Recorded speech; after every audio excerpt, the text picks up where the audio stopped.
Okay, so this muscle bundle is called as the fascicle. And I told you why they're looking circular in outline, because actually your muscle cell is cylindrical. See, if you draw it out, it will have a cylindrical structure like this. So if you cut a cylinder, obviously it's going to be spherical. So that's why in these muscle bundles, you are seeing these circular structures. And we don't usually call it as a muscle cell.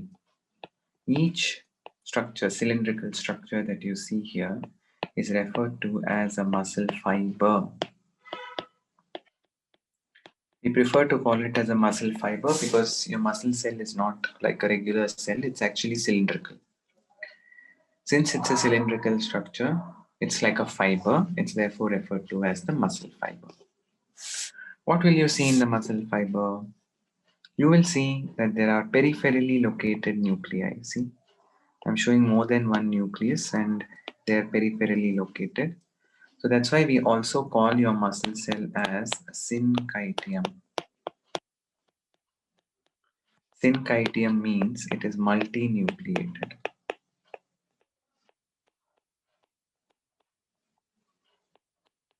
Okay, since it has a multinucleated structure, it is referred to as a syncytium. And another most prominent thing you will see is you will see banding patterns. See, I'm showing certain zigzag lines over here, which are actually dark regions. And in between the dark regions, there are light regions. So this is the dark region, or we call it as the dark band. And in between, you have the light regions. So these are referred to as the light band. So these dark bands and light bands alternate each other, and they are the ones that give your muscles a striated appearance. So we call them as striations. Dark and light banding pattern or striations is something that you can observe on your muscle cell. So it has a peripherally located nucleus, syncytium, and in the cytoplasm, sarcoplasm, you can see such dark and light striations. That's why the skeletal muscle is called striated muscle. Actually, between the fascicles also you will have connective tissue. See, there will be a connective tissue which is separating the different fascicles from each other. This is called perimysium. And within the bundle also there will be a connective tissue that is called endomysium. So this blue layer that you see is referred to as the perimysium. So between the muscle bundles you will find connective tissue. That connective tissue is referred to as perimysium. Around, peri means around, so around the fascicle. And what do we call the plasma membrane of your muscle cell? We call it as sarcolemma. And what do we call the cytoplasm of your muscle cell? We call it as sarcoplasm. So why is there a banding pattern, children? First of all, we need to understand why there is a banding pattern. So this is the organization of your muscle. So like I told you, the outermost connective tissue is referred to as epimysium. Inside there is perimysium, and between the muscle cells there is endomysium. And the muscle is connected to the bone by tendon. Tendon is the dense, fibrous, regular connective tissue that connects muscle to the bone. And within the fascicle, like I've shown you here, you have taken out one cell. We don't call it as a cell. We would rather call it as a muscle fiber because it is cylindrical in structure. Okay. So what do you see inside your muscle cell? Say for example, this is your muscle cell. I told you it is cylindrical in structure and it has peripherally located nuclei.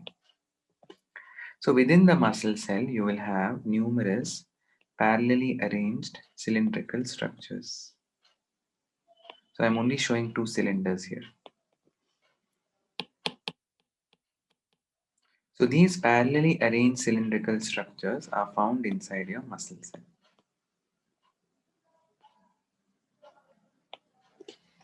So there are many, obviously, about not many, but about say Tens and twenties of them will be there. And these are referred to as myofibrils. This is a muscle fiber, and within the muscle fiber, you will have numerous parallelly arranged cylindrical structures, which are referred to as the myofibril. And notice that the myofibril will have cross striations at regular intervals. I am showing a dark line at regular intervals. So this line that is found at regular intervals is referred to as the Z line, or it is also called the cross membrane. The Z line or the cross membrane. And you know, these are the striations. Let me show you the striations here between the Z line. See, I'm showing you the dark region. So the zigzag lines I'm showing is the dark region, and on the other sides you can see the light region. So actually the striations are found on the myofibrils, not on the plasma membrane of the muscle cell. Actually these tubes which are there inside the muscle cell, these tubes which are called as myofibrils, they are the ones that have these dark light, dark light, dark light striation, and they are the ones that are responsible for your entire muscle appearing striated on the outside. So under the microscope, your entire muscle cell looks striated because of these very small fibers, these cylinders which are called myofibrils. So let me take one Z line here, and this is the second Z line, and this is the third Z line. So this is the first Z line, this is the second Z line, and this is the third Z line. So say Z1, Z2, and Z3. The area between the two Z lines, please remember this region between the two Z lines is called sarcomere. Okay, so between the two adjacent Z lines, the entire segment of the myofibril is called as sarcomere. Now we should see why there is a banding pattern. See here, there's dark line. These are dark zones. And on the either sides of the dark band, you have dark, light, dark, light. So we should see why that pattern is formed. So I told you that the region between the two Z lines is referred to as the sarcomere. And what happens is, attached to the Z lines, I will show it in black only. Attached to the Z lines, you can see there will be thin protein threads. See, on both sides of Z lines, you have these protein threads which are attached. And see how they are projecting to the center of the sarcomere. So they extend from the periphery and they project to the center of the sarcomere. These black lines I'm showing, you know, these are actually proteins.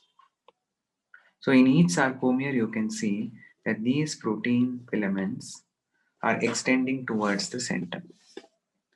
And these protein filaments are referred to as the thin filaments. They are called thin myofilaments. They are called thin myofilaments. Or since they are made up of a protein called actin, we can also call them as actin filaments. So these thin proteins which are, and they're attached to the Z line on both sides. Okay, they're anchored to the Z line and they project to the center. See, they're all pointing towards the center of the sarcomere. So there is no arrow like that. It's just for you to understand. They're projecting towards the center of the sarcomere. At the center of the sarcomere, there will be another protein, see, which is very thick. See, I'm drawing them very thick. And this protein filament, which is very thick, actin is very thin, no? The black line is very thin. But this blue structure that I'm drawing here is very, very thick.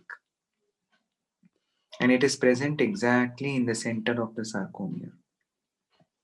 So here also in the center of the sarcomere, there will be this thick myofilament. So we call this thick myofilament as myosin.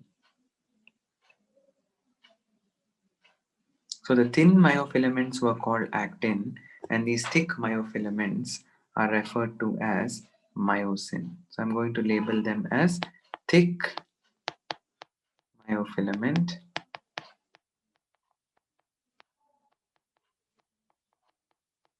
and they are made up of a protein unit called myosin. So you can simply call them as actin and myosin. The black ones are actin, which are attached to the Z line on both the sides, and these blue ones are myosin. So now see why the banding pattern appears actually. Now you can let me erase all these additional things so you know that this is the Z line, this is the second Z line, this is the third Z line in the myofibril. Now see why the banding pattern, and this is the thin filament or the actin and the thick filament or myosin. All this I'm rubbing now. The blue ones are myosin and the black ones are actin. So all this you know now.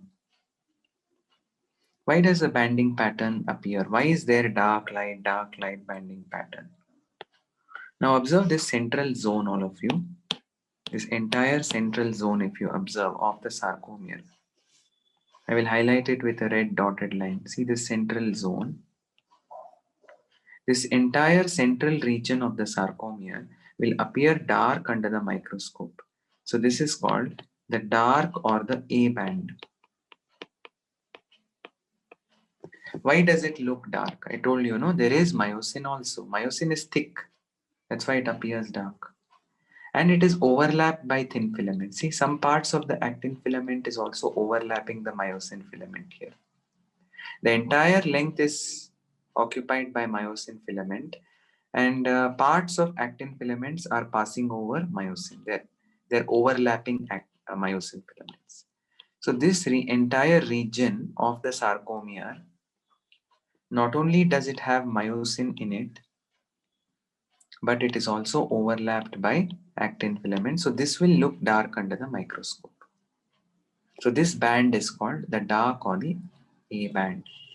What about the next region? See the neighboring region, the very neighboring region. Yes. So here, before the next dark band starts, see this region, all of you. This entire zone appears light under the microscope. So we call it as the light or the I band. Not H band, Vainavi. I'll tell you about H band later.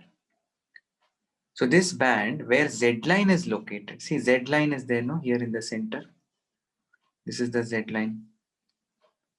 So this region where only actin is there, did you see? There's only actin, see actin. There's no myosin, there's no blue myosin here at all.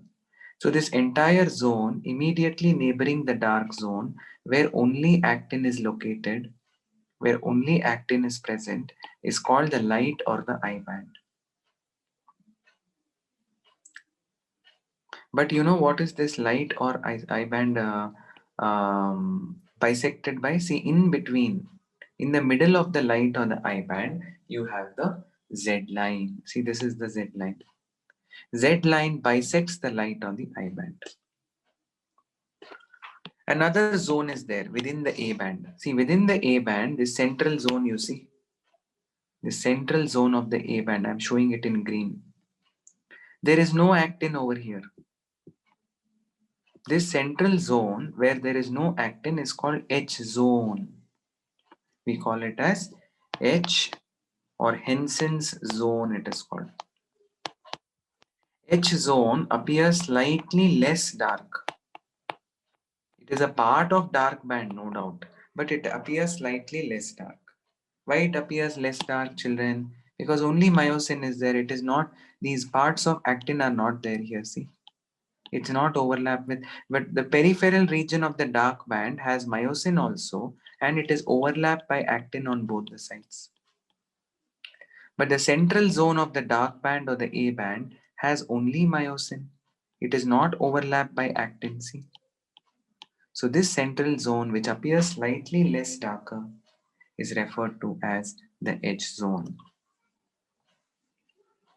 So now you can see that there is dark, light. Again, there is dark over here. And then there will be a next sarcomere, so there will be a light zone.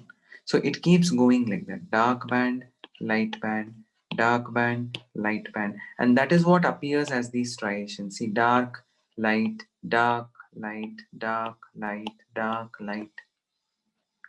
And like I told you, these striations are not there in the cell. They are actually there in the myofibrils. These myofibrils. Myofibrils are nothing but arrangement of actin and myosin in a regular pattern to give rise to this kind of dark and light banding pattern. And here in the diagram, it appears as if myosin is just floating, no, here. Actually, there is a protein which holds myosin together. There is a elastic membrane which holds the myosin filaments together. See, let me show it in solid black line only. This protein which holds the myosin in position is called M-line. We call it as M-line. So M-line will always be there. It's not that the myosin is simply hanging over there. It's not just floating in the air. It is kept in place. The myosin is kept in place with the help of this fiber called M-line. Okay? So this tells you the ultrastructure of the sarcomere. Don't forget, a sarcomere is the region, the segment between one Z line and the next Z line. So one Z line and the next Z line, in between the two you have a sarcomere. In this diagram, how many sarcomeres have I shown? 2 sarcomeres I have shown. This is the first Z line, second Z line, and the third Z line. Attached to the Z line you have actin filaments, and see how the actin filaments are projecting to the center. And in the exact center of the sarcomere you have these thick filaments which are called thick myofilaments or myosin filaments. And these thick myosin filaments are overlapped by actin at the periphery, and together the myosin and the actin together constitute the dark band or the A band. However, in the center of the dark band there is no actin overlapping. So because there is no actin overlapping it, this region appears slightly less dark, and this less dark zone is called the edge zone. Now, why we should study all this? What is the idea behind this? Let me take one sarcomere again here, a very simple version of sarcomere. So this is one Z line, this is another Z line. I will only take 2 actin filaments projecting to the center. So these are the actin filaments that are projecting to the center. And then in the center of the sarcomere, I told you there is a thick filament. See, these are the thick filaments that you see. Now what you should note is, in the thick filaments, you will have certain structures which are projecting out like this. See, certain head-like structures are projecting out from the myosin filament or the thick filament. Why these structures are projecting out? Because they want to form a bond with actin. See, they want to establish a bond with the actin filament on their corresponding sides.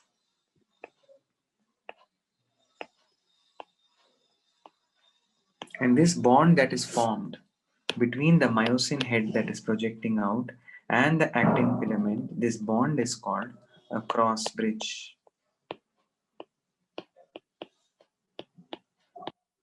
This is the reason these heads are projecting out. And you know what will happen once the cross bridge is formed? Initially, the heads are all facing up, no? Like this. Once the cross bridge or the contact is established, the heads will rotate to the center. See, they will rotate like this. All the heads on the right side will rotate to the left side. All the heads on the left side will rotate to the right side.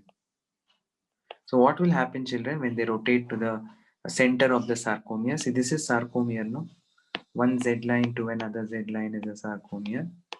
So when the heads rotate to the center, what are the heads attached to?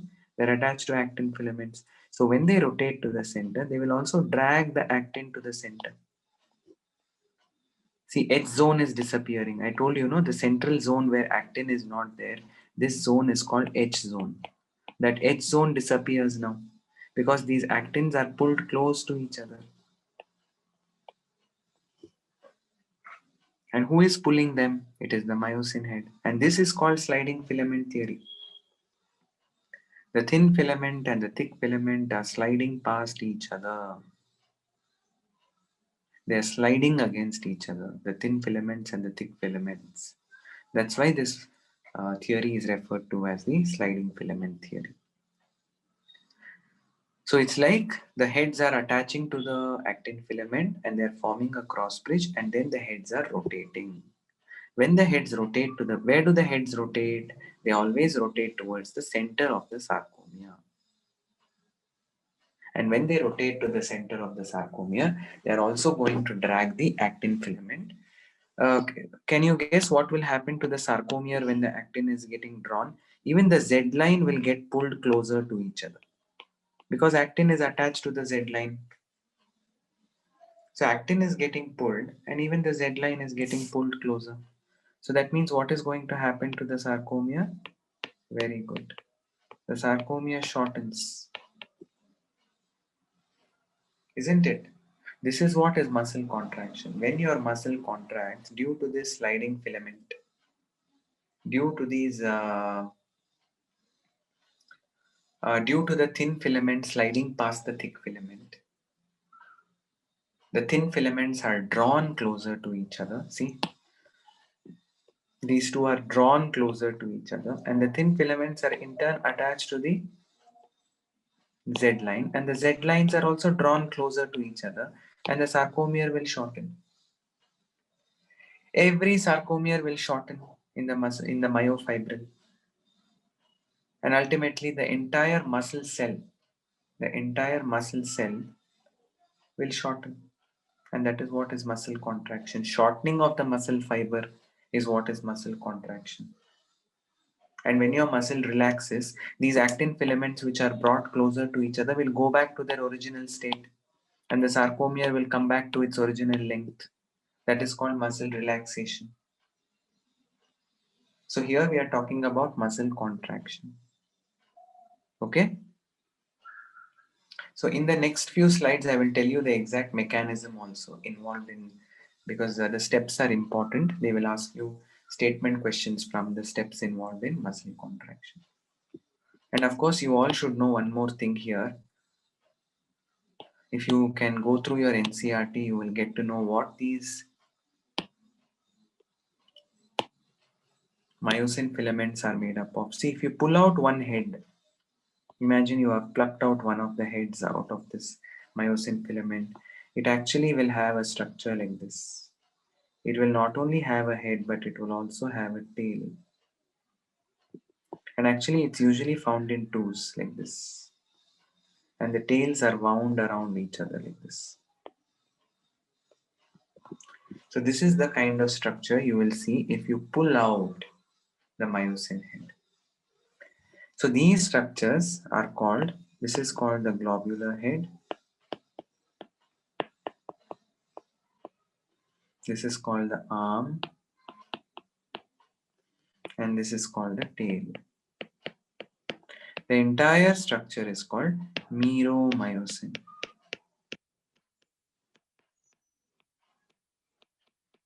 The entire structure, the snake-like structure that is sitting in the myosin. So actually these are monomer units, no? Many meromyosin units are there in the whole myosin fiber. See this thick filament, I'm shading it. This entire thick filament, the thick myosin filament, is a collection of these monomer units. And only their heads are projecting out. Tails are all bundled up in the center. What projects out is only the head. And in the head, there will be two sites. One is the site which is meant to attach to actin. I told you that the head has to attach to actin. So these are called the actin binding site. Actin binding site. And there will also be another site in the head of the myosin. This is called ATP binding site. So this is where ATP binds. And later you will all see that this myosin head is actually an enzyme. It's actually an enzyme. That means it is an enzyme that can break down ATP. So we call it as myosin ATPase. Any enzyme will end with ase.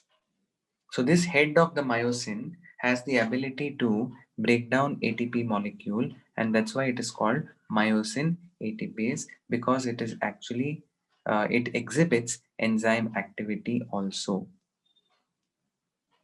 Two sides are there in the globular head. There is no space for me to write, but globular head and arm together are called heavy meromyosin. The tail is called light meromyosin. So remember that also.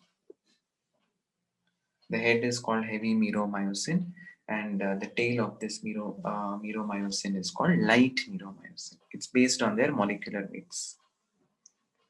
Okay, so the head has two sides, actin binding site and ATP binding site. And what about this actin? If you actually look closer at the actin filament under the microscope, see in the diagram we show the actin filament as a straight line, but actually the actin filament is made up of two beaded chains. So this is one beaded chain and this is another beaded chain. And see how the beaded chains are helically coiled around each other. So this is how the actin filament exactly looks like. Yes, each bead is called G-actin. Each single bead that is there in the actin is called G-actin. The entire thread is called, the entire beaded chain is called F-actin. So two F-actins are there, and each F-actin has lot of bead-like structures. The beaded structures are called G-actin. F stands for filamentous because it is like a thread or a filament, and G stands for globular because it is spherical. It's a spherical protein.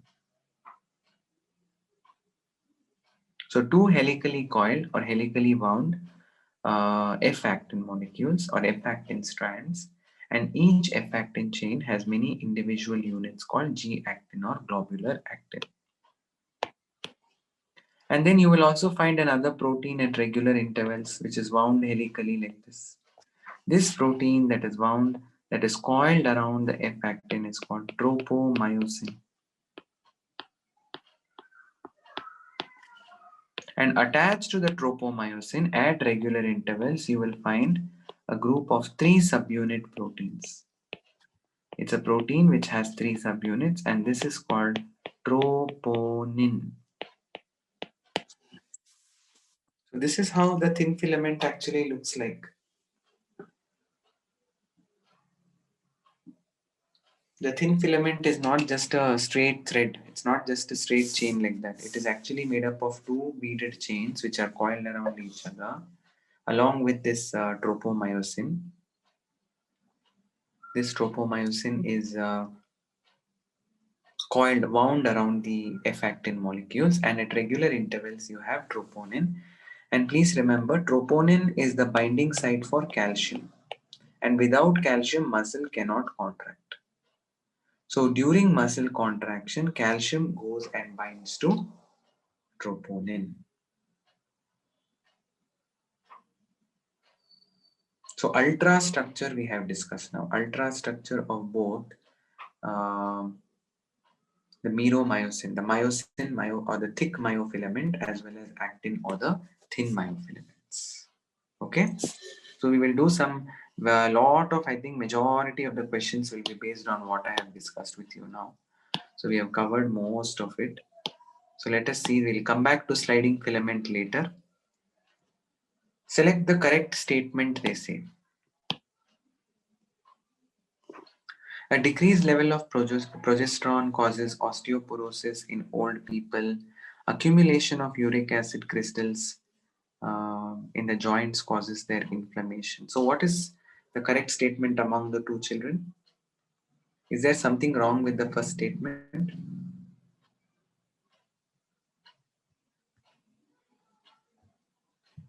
What is wrong with the first statement?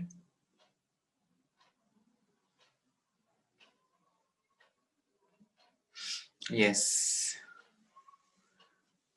Tell me quickly, anybody?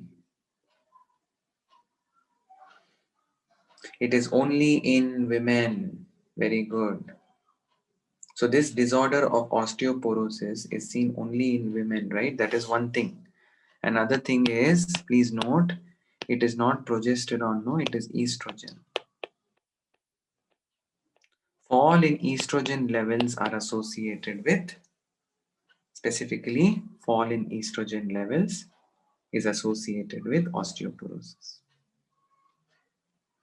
It is an age-related disorder, okay? Second statement is correct actually. Uric acid accumulation in the joint leads to a condition called gout. So gout is responsible for inflammation of the joints. The vertebral column has 10 thoracic vertebrae is wrong because there are 12 thoracic vertebrae. Please remember, in your vertebral column you have 7 cervical, 12 thoracic, 5 lumbar, 1 sacral which is a fusion of 5, and 1 coccygeal which is a fusion of 4. So sacral and coccygeal are fused.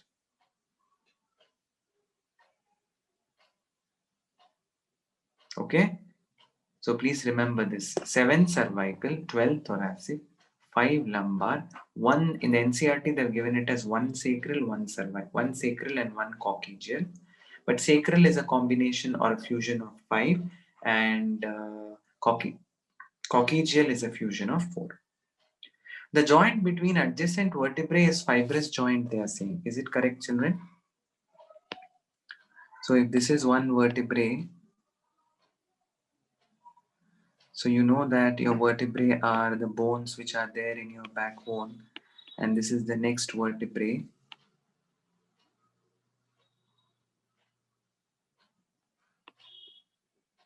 So between the two vertebrae, you will have a disc.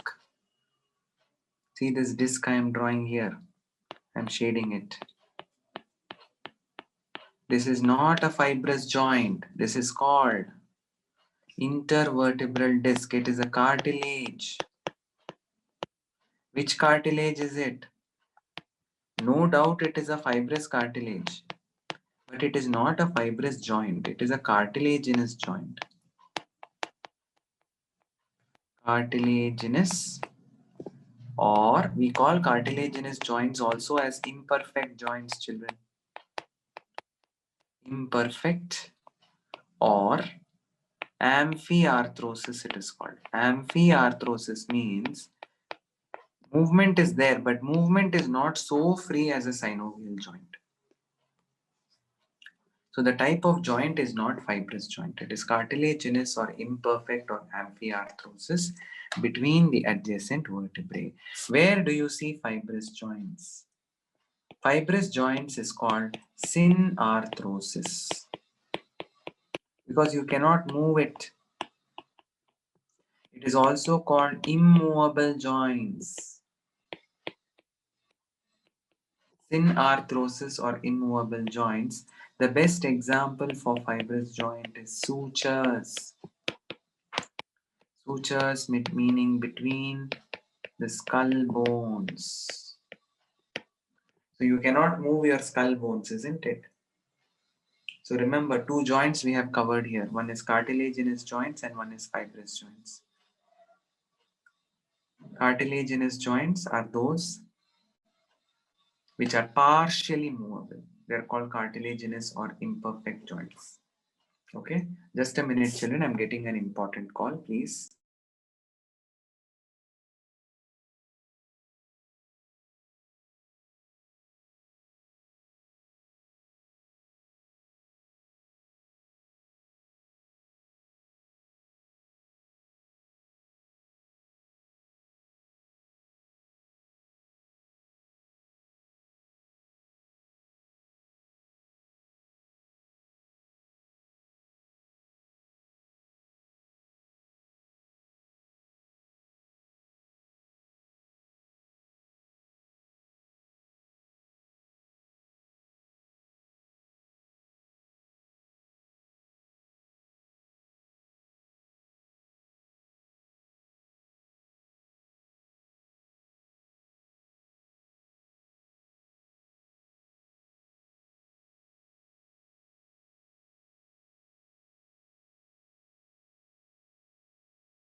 Okay.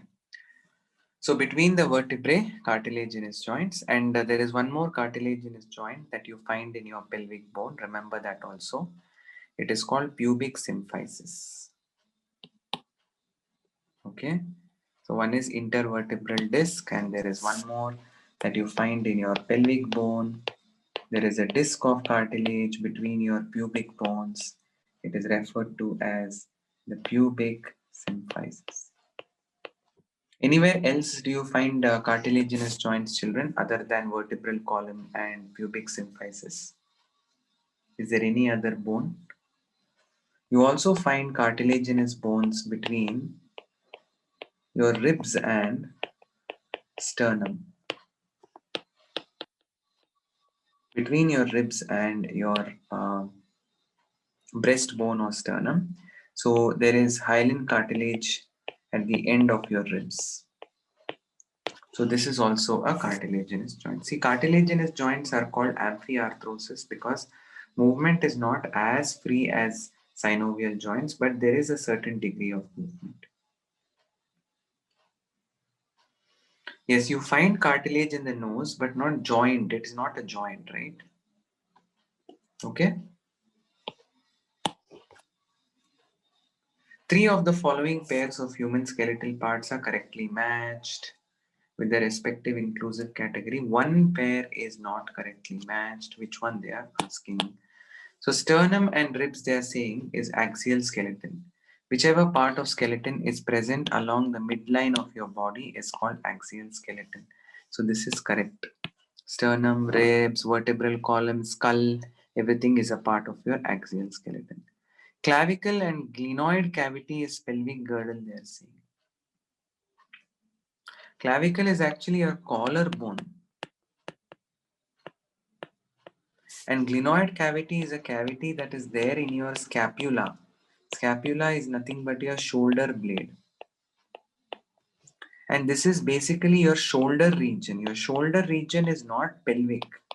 Yes, it is called pectoral girdle, isn't it? So this is the wrong option. Pelvic girdle means your hip bones, your hip region. Each bone of your pelvic girdle, you know that in your pelvic girdle you have a broad bone like this, no? Which forms your, this is called coxal bone. So coxal bone makes up your pelvic girdle. In coxal bone, there is a cup-like depression for the head of the humerus. What is this cup-like depression in the coxal bone where the femur head, the head of the femur will articulate? This is called acetabulum. So the cup-like socket that is there in the coxal bone is acetabulum, but glenoid cavity is something that is found in the scapula. It is not seen in the clavicle. What is the common name for your scapula? Scapula is nothing but your shoulder blade, isn't it? So you have your shoulder blade. It is triangular in structure. Just a rough diagram I'll draw it here. So in your shoulder blade, you have two processes, no? A bigger process in the front and a larger process, smaller process behind. And here there will be a cup-shaped depression in your shoulder blade. This is called glenoid cavity. Glenoid cavity is the one that articulates with the head of the humerus, whereas acetabulum articulates with the head of the femur. And one more thing about the coxal bone is you should remember what are the three parts of the coxal bone. The broadest bone in the coxal bone is called ilium. And this anterior bone in the front is called pubis. And this ring-like bone in the back is called ischium. Ilium, ischium, and pubis unite together to form this bone. This represents half of your pelvic girdle. There will be one more bone on the right side. And there is a cavity here in between the two bones. There is a space. This space is called the obturator foramen. Foramen means basically opening. So obturator foramen. Okay. The third option is also correct. They say humerus is a part, humerus and ulna. They are bones of your hand. They are part of your appendicular skeleton. Appendicular skeleton is not a part of your, it doesn't lie along the midline, isn't it? Yeah, it is not your axial skeleton. It is appendicular skeleton. Malleus, incus and stapes. You can include incus also. These are your middle ear ossicle, the bones of your middle ear. So this is also correct.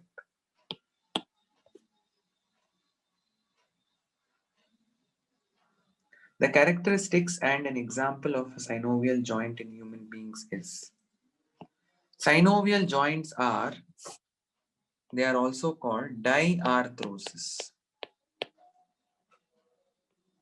Diarthrosis, and they are freely movable joints. And there is a fluid in them, the synovial joints. Say, for example, this is one bone and this is another bone. In between the bone, there will be a capsule called synovial capsule, and in that, there will be a fluid. And the two bones are connected by ligaments like this. And at the end of the bones, you will find a thin layer of hyaline cartilage like this. Wherever the bones are forming a joint, there will be a thin layer of hyaline cartilage, and this fluid that is present within the joint, the synovial joint, is referred to as the synovial fluid. Such a joint is called synovial joint. So they are saying fluid filled cartilage. There is no question of cartilage when it comes to synovial joint. The second option says fluid filled between two bones. This is correct, but this is wrong. Skull bones exhibit fibrous joint. Skull bones are not synovial joints. So second option is also wrong. Then in the third option, they say fluid filled synovial cavity between the bones. Perfect. Joint between atlas and axis. This is also perfect. What is atlas and axis, children?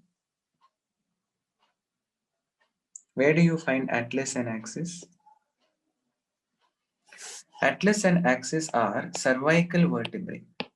They are vertebrae found in your neck. Cervical vertebrae. Very good. First and second cervical vertebrae. The first cervical vertebrae is called atlas, and the second one, so atlas is attached to your skull. It is articulating with your skull. And the second cervical vertebrae is referred to as axis. So atlas is somewhat like this. I will try to draw a rough diagram of atlas. So there will be a space here in atlas for articulation.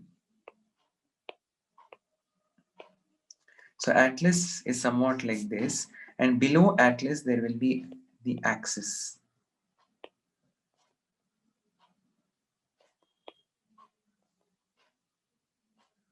So this will be the axis.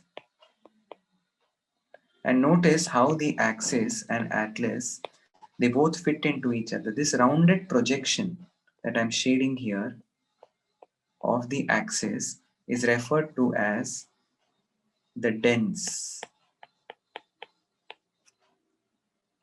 Okay, this rounded projection that you can see in the atlas, in the axis, sorry, is referred to as the dens, and that fits into this notch over here. And they both rotate against each other. So what joint is this where two bones rotate past each other? We call it as, what do we call it?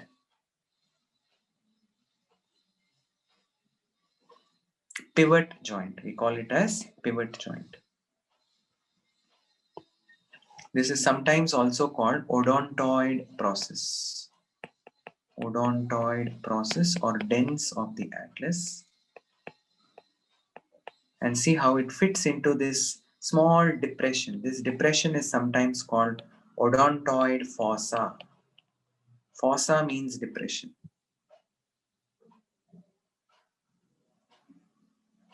Yes, we can call it free, but free movement doesn't mean in all the planes, okay? Even though the movement is free, it is free in comparison to cartilaginous joint and in comparison to your fibrous joint. When I say free, I'm not saying it is movable in all the planes. In comparison to your uh, cartilaginous and fibrous joint, it is free. So the first one that you are seeing here, where is this attached to, children? This bone? This ring-like vertebra is the atlas, and this is axis. Skull, yes. Atlas is articulating with the skull. Can you see that atlas has two articulatory surfaces? See, 1 and 2. These are the articulatory facets which attach to the skull. Even axis also has 2. 1. This also forms a joint with the atlas. But majorly, this axis will rotate around the axis. Sorry, axis rotates around the first bone, that is the atlas. How does it rotate? I told you, see this process here, the dens or the odontoid process that fits into this depression and it slides past that depression. So this is the most important pivot joint in the cervical region of your vertebral column. Then they are saying lymph is filled between the joints, not possible. It's synovial fluid, and they're saying limited movement. No. Synovial fluid, synovial joint, I told you, is free movement. Limited movement is cartilaginous joint. That's why cartilaginous joints are called imperfect joints. They don't allow very good or free movement between the joints. Joint between carpels. What is carpel, children? Carpel means your wrist bones. Wrist bones. Correct. This is correct. Actually, the joint between your carpels are called gliding joints, and they are synovial joints. So the second part is correct, but the first part is wrong. So the whole statement, the whole section becomes wrong. So the correct answer is this: fluid-filled synovial cavity between the two bones, and the joint is between atlas and axis.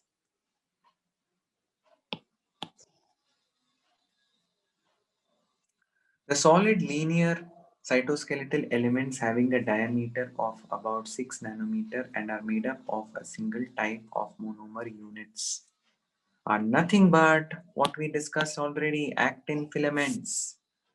Actin filaments come under a category called microfilaments. Single type of monomer, G-actin monomers. I told you the monomers of actin are called G-actin, isn't it? And then that all the monomers come together and they form an entire chain that is called F-actin. Okay? In human being, the second cervical vertebra, okay, we just discussed already, the second cervical vertebra helps in rotatory movement of the head through a knob-like process. Answer this question quickly. Which was that process that fitted into the depression of the atlas? Yes, very good. Odontoid process, or I told you it's also called dens. It's a projection or it's a process that projects into the atlas and it snugly fits against the depression called odontoid fossa, against which it will slide, it will rotate. That's why it is a pivot joint. Okay. What is pre-zygapophysis and post-zygapophysis? I showed you vertebra. Imagine if you're looking at a vertebra from the sides, you will see a process above and a broad process like this, and you will see a process below like this. And you will see a beak-like projection at the back of the vertebra. This projection above and this projection below is called, this is called pre-zygapophysis, and this is called post-zygapophysis. Okay, remember this is the lateral view of the vertebra, and this broadest part of the vertebra is called the body or the centrum, it is called. So above there is actually there are two, okay, pre-zygapophysis, there are two of them. Post-zygapophysis, there are two of them. Why you're seeing only one? Because you're seeing it from the side. If you see it from above, you can see two.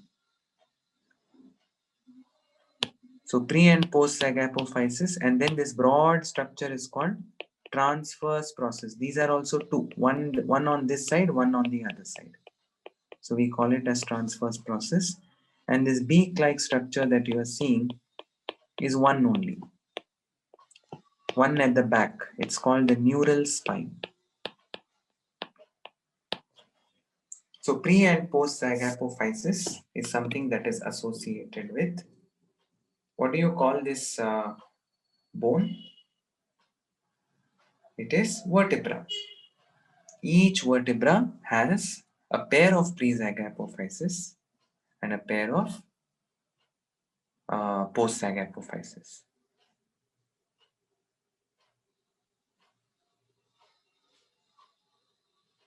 And metapophysis is not something that is seen in human vertebrae. Mostly, actually, metapophysis is also a kind of a projection only, but it is seen in lower animals like birds. Okay? Which of the following movements in man are directly concerned with locomotion? Locomotion means you get up and move. There is a change in your location. Obviously, it is movement of femur, isn't it? Rotation of the head of femur in the acetabulum. I told you acetabulum is the socket that is located in the coxal bone.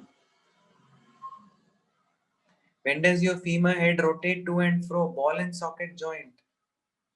When does it move to and fro? When you're walking, isn't it? So the head of the femur, it slides past, it rotates about the acetabulum, which is a socket in your coxal bone, which is a part of your pelvic bone, when you are moving. Okay?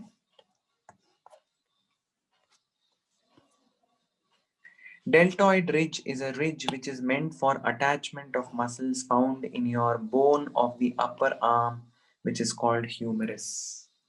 So humerus is the bone of your upper arm. In that you will find a small ridge. A ridge is like a thickened region. Okay, and that ridge is meant for attachment of muscles. In mammals, the largest vertebrae are, which one do you think is the largest vertebrae in mammals? It is the lumbar vertebrae.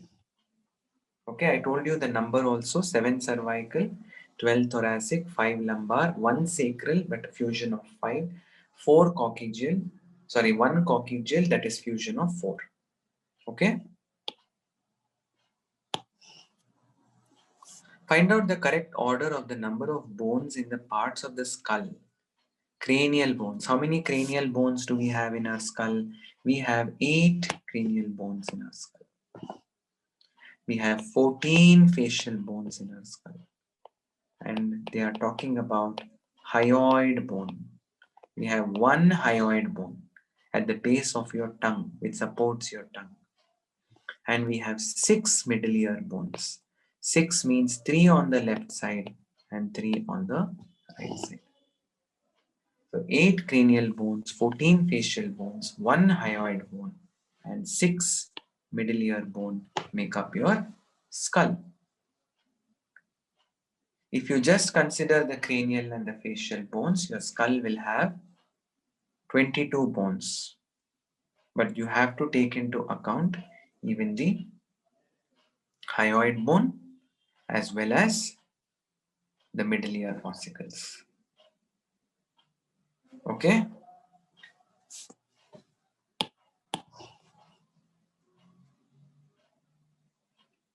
The last two pairs of ribs are named as floating ribs. Why do we call the last two pairs as floating ribs? Because they do not attach to the sternum. Please remember, children, the last two ribs are hanging low. They do not attach to the sternum at all. So these last two pairs of ribs, when I say last two pairs, which pair are they talking about? The 11th pair and the 12th pair. The 11th and the 12th pair of ribs. So 1 to 7th pair, they are called true ribs. 8, 9 and 10 are called false ribs. False are also called vertebrochondral ribs. And the last 11th and the 12th pair are called the floating ribs. Mainly the 11th and the 12th pair are meant to protect kidneys. In front of them, the kidney is located. Okay? And you know how your rib attaches to the sternum, children? Which is the bone that is in your chest region? It is obviously the, say for example, this is the bone in your chest region. So you have your ribs attaching from the behind. They attach to your sternum and through a piece of cartilage. See, this is the costal cartilage. Actually, the ribs move from back and they come to the front and they attach to your sternum or the breastbone through this cartilage, which is made up of costal cartilage. Okay?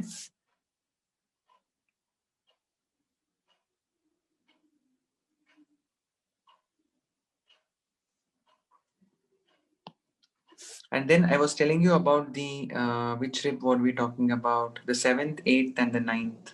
Sorry, the 8th, 9th, and the 10th. See, imagine this is the 7th rib. The 7th rib has a costal cartilage. So this is the, and it branches out like this. And this costal cartilage of the 7th rib will also receive the 8th, the 9th, and the 10th. So the 8th rib, the 9th rib, and the 10th rib, they have costal cartilages which unite to the costal cartilage of the 7th rib. They don't directly attach to the sternum. See, this is the costal cartilage of the 7th rib. See, this is the costal cartilage of the 7th rib. They are joining this costal cartilage and then they are uniting with they are forming a joint with the sternum. They don't join to the sternum directly. Okay?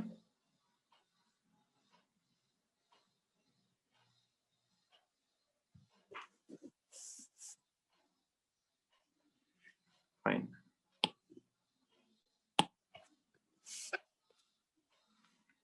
Select the correct statement regarding the specific disorder of muscular or skeletal system. What is wrong with the with either of these? Let us just check. Muscular dystrophy, age-related shortening of muscles. Is it correct, children? Is it due to age-related shortening of muscles?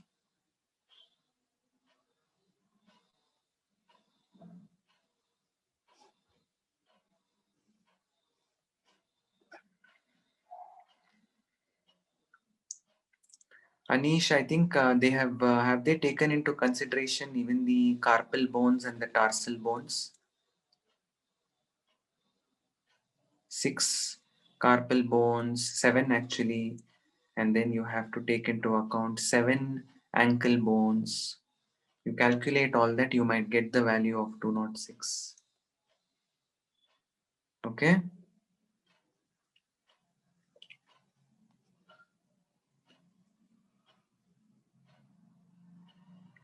Muscular dystrophy is not shortening of muscles, children. The word that we are looking for here is, it is degeneration of skeletal muscles.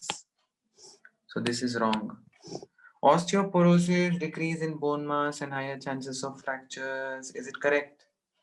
Yes. The second one is correct. Now let us see the next one. Myasthenia gravis says there is autoimmune disorder which inhibits sliding of myosin filaments. Wrong. You know what myasthenia gravis does? It will not allow the neuronal signals to reach the muscle. So, myasthenia gravis is something which affects the transmission of nerve impulse to the muscle. Between the nerve and the muscle, between the neuron and your muscle, there is a junction. That junction is called neuromuscular junction.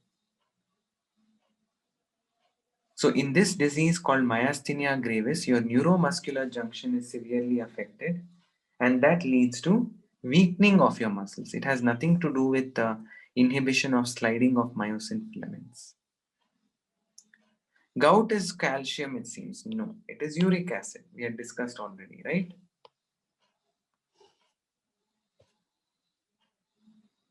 Which of the statements regarding mechanism of muscle contraction are correct? Okay. Acetylcholine is released when the neural signal reaches the motor end plate. Correct. Acetylcholine is the one that is involved in delivering the signals from the neuron to the muscle. Muscle contraction is initiated by a signal sent by central nervous system via a motor neuron, it should be. The signal reaches a muscle cell not via a sensory neuron. It reaches the muscle cell through a motor neuron. During the muscle contraction, isotropic band, it actually shortens. Isotropic band shortens, isn't it? The light band almost becomes less visible because the Z lines are coming closer to each other. I want you to go through that diagram in the NCRT. Very clearly it's given.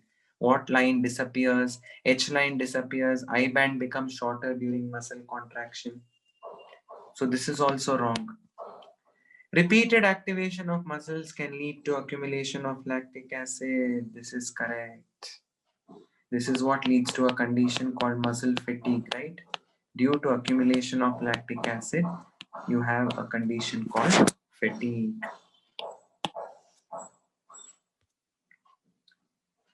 A bands of muscle fibers are dark and contain myosin. Is it correct? Is the A band containing myosin in it? Yes, we had discussed already, isn't it? A band will have myosin at the center. It is the center of the sarcomere. Not only myosin actually, it is also overlapped by actin, that also you know. It consists of myosin plus actin. Yes, very good. I bands are light band and they contain actin. Very good. That is also correct. During muscle contraction, A band, nothing happens to A band. Myosin will not see. A band is mostly made up of myosin, right? So they are saying the A band will shrink. It will not shrink. Nothing happens to the A band. The length of the A band will remain constant because nothing is happening to myosin. It is actin that is sliding past myosin. The part between the two Z lines is called sarcomere. This is correct. The central part of the thin filament, not overlapped by the thick filament, is called edge zone, it seems. What is wrong with this, children? It should be the central part of the thick filament, myosin, which is not overlapped by thin filaments. The central part of the thick filament, which is actually within the A band. Remember that edge zone is within the A band or the dark band, A or the dark band. And that central zone where there is only myosin, where it is not overlapped by actin, that zone is referred to as the edge zone.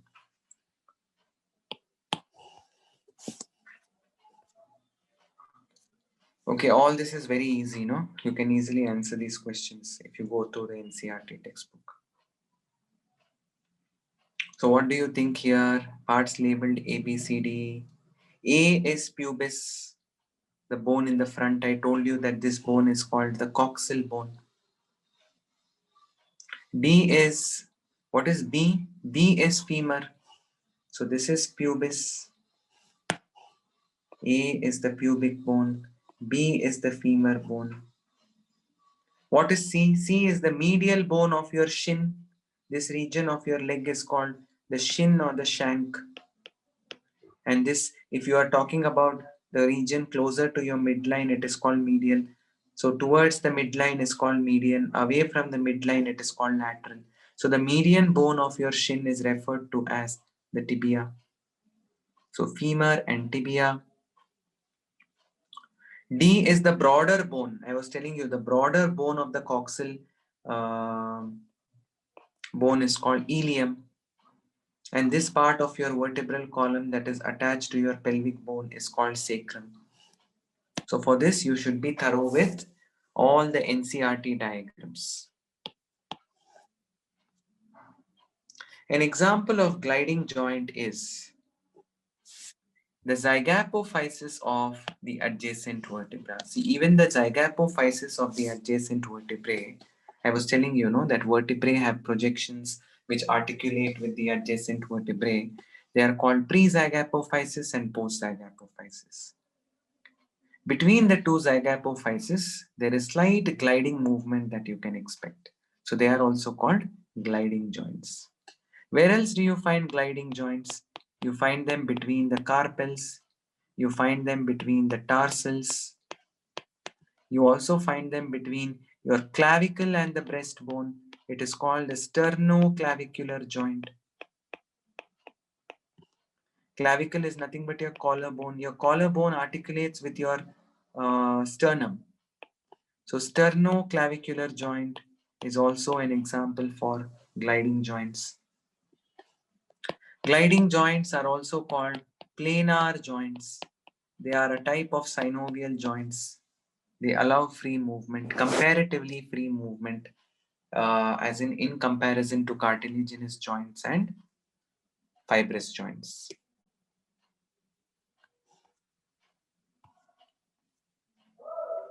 Pivot joint occurs between, this also we discussed, between the atlas and the odontoid process of the axis. The atlas and the odontoid process of your axis is where you have the rotary movement. So pivot is also sometimes called rotary joints.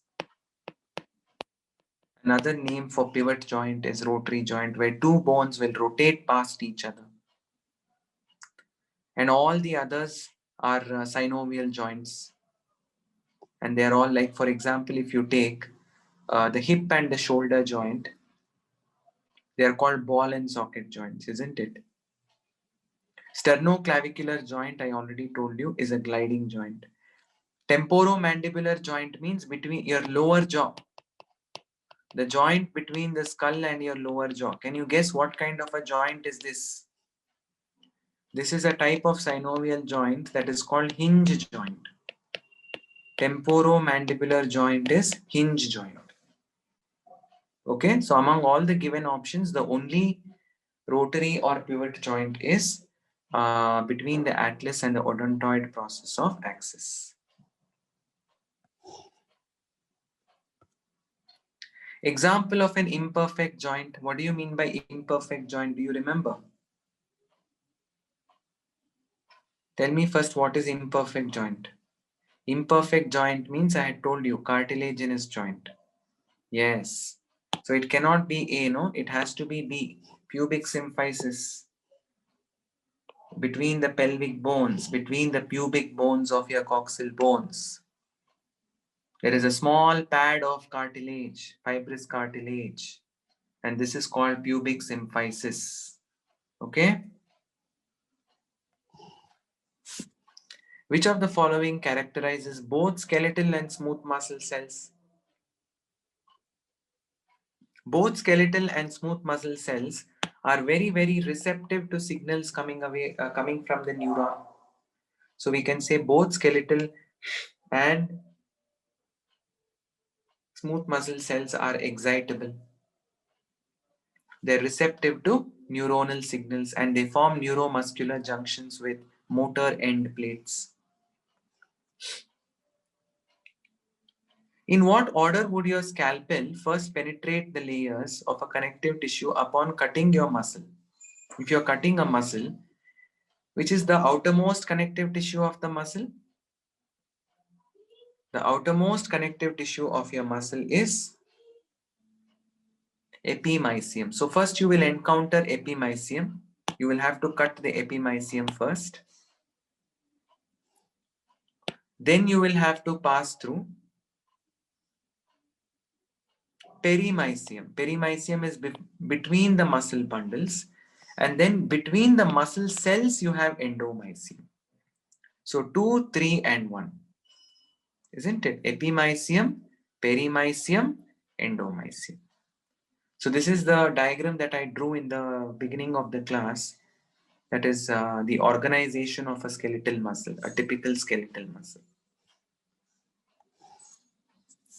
Which list of muscle structures proceeds from smaller to larger in diameter, children?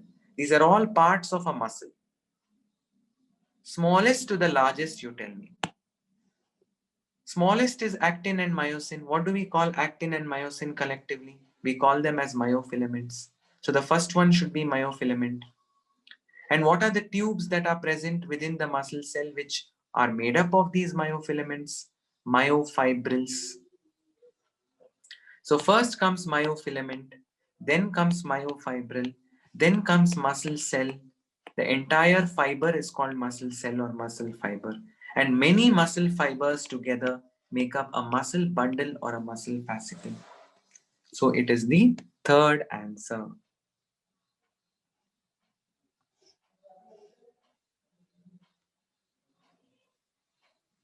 In the given diagram of the skull, what does A represent? Which bone is A, children? Temporal bone. Yes. So this is frontal bone in the head, in the forehead region. Behind the frontal is the parietal bone. Below there is occipital bone. This is temporal bone. This wing-like bone is called the sphenoid bone. Isn't it? And this is the mandible. And this is your maxilla. Maxilla is nothing but your upper jaw.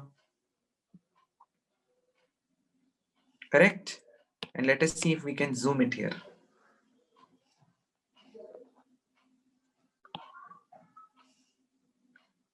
Now inside the eye orbit, so this is your eye orbit. Inside that you can see lacrimal bone over here. And at the roof of the nose you have nasal bone. And imagine you're looking at the inside of the skull nose. If you're taking a peek into the nose of the skull, so it will be somewhat like this triangular. In that there will be a septum. The bone that forms the septum is called the vomer bone. And then there will be two bones which are projecting from the sides like this. These bones that are projecting from the sides are called the inferior turbinal bones. These are all facial bones. So two inferior turbinal bones and one vomer bone you can see if you peek into the nose of the skull. And also behind at the floor of the nose, you can see at the back two bones which are sitting at the back of the nose. This is called palatine. So there will be two palatine bones. And like I told you, this is maxilla. Two maxilla. Actually, the maxilla are fused in the front like this. One maxilla this side, one maxilla that side. Both of them are fused. And there is only one bone in the lower jaw. That is called mandible. And this bone behind the eye, behind the orbit, I'm shading this bone here. This bone is called the zygomatic bone. It is what gives your face the contour, the cheeks. That's why it is called the cheekbone. It is called the zygomatic bone. Where is the ethmoid bone present? You can see the ethmoid bone inside your orbit. Say I'm going to write the orbit here. If this is the orbit, inside the orbit you will find the lacrimal bone, and behind the lacrimal bone there is one more bone. This is the ethmoid bone, and in the front you have the lacrimal bone. Okay, and behind that you have the zygomatic bone, like this, the cheekbone or the zygomatic bone. So remember that the ethmoid, so this is probably in this diagram, in this picture, this will be ethmoid. See, E, I'm writing E over here. In front of that you have lacrimal, L. So first comes ethmoid inside. Ethmoid is only one actually, and lacrimal is two, one on this side, one on the other side. Ethmoid will have two sides of the same bone. One side is visible over here, the other side will be visible on the other side of the skull. Okay, so this is the blue shaded region is the zygomatic or the cheekbone, and then I was telling you this is the sphenoid bone, the wing-like structure. See, actually the sphenoid bone is also only one, no? One wing is over this side, one wing on the other side. Both wings belong to the same bone. So sphenoid bone is only one in number, but it has two wings, one on this side, one on the other side. Temporal is two, one on this side, one on the other side. Parietal is two, one on this side, one on the other side. Frontal is only one. Occipital is also only one. Mandible is only one. Maxilla, one on this side, one on the other side. Ethmoid is only one. Lacrimal, two. Nasal, see this nasal also one on this side, one on the other side. And if you peek into your nose, you can see two inferior turbinals projecting from the side walls of your nasal cavity, warmer in the middle, and at the back of your nasal cavity, two bones which actually make up the roof of your mouth. The palatine bones actually make up the roof of your mouth. So first thing you should do is make a list of all these bones. How many zygomatic bones? Two. Isn't it? See, there is one cheek. You have two cheeks, no? One on the other side. So behind this orbit, you have one zygomatic bone over here. It joins the temporal bone, see? It goes and joins the temporal bone. So one on this side, one on the other side. So two zygomatic bones. So totally you will have 8 cranial bones and 14 facial bones that make up your skull. So 8 plus 14 is how much? 22. 22 plus 1 hyoid bone is 23. 23 plus 6 middle ear ossicles is 29. So totally your skull will have 29 bones. Mostly you may tend to omit the middle ear ossicles. And what is occipital condyle? See, this occipital bone will have two projections at its lower end. Two rounded projections will be there like this. Why should it have two rounded projections? Because it needs to articulate with the first vertebra that is called atlas. So these rounded projections that are there at the bottom of the occipital bone are called occipital condyles. And we humans have two occipital condyles, and that's why our skull is called bicondylar. We have two such bulged, they're actually called, condyle means knob-like structures, but they're actually called articulatory surfaces. They articulate with the very first neck vertebra, the very first cervical vertebra, which is your atlas. And since we have these two structures at the base of the occipital bone, we call it as, the human skull is called bicondylar. Okay.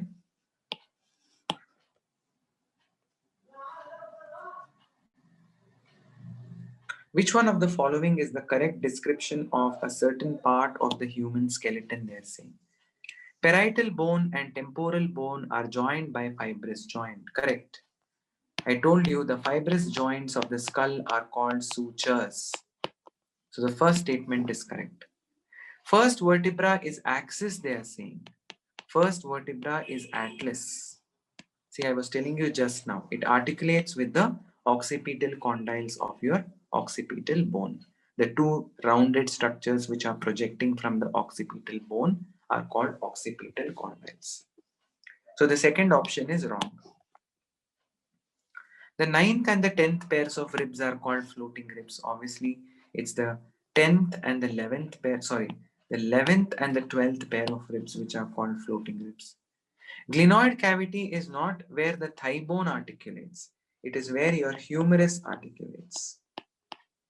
Because glenoid cavity is not there in your coxal bone, it is a cavity or a socket. It is a socket located in your scapula. Okay? Scapula is a large triangular flat bone that extends between the second and the seventh ribs. So the scapula extends, the position of the scapula in the back of your shoulder is between the second rib, starts from the second rib and extends to the seventh rib. So again, this is straight taken out of NCERT. Okay. The type of muscles which are present in our upper arm are smooth. No. Upper arm means your arm muscles are skeletal muscles. They cannot be smooth muscles. They have to be striated muscles. Heart are involuntary and unstriated. No. Heart muscles are striated. Intestine are striated. No. Intestine smooth muscles are unstriated. Thigh muscles are striated and voluntary. Yes. Thigh muscles are nothing but your skeletal muscles. They have striations in them. They have a dark and light striation in them and they are voluntary.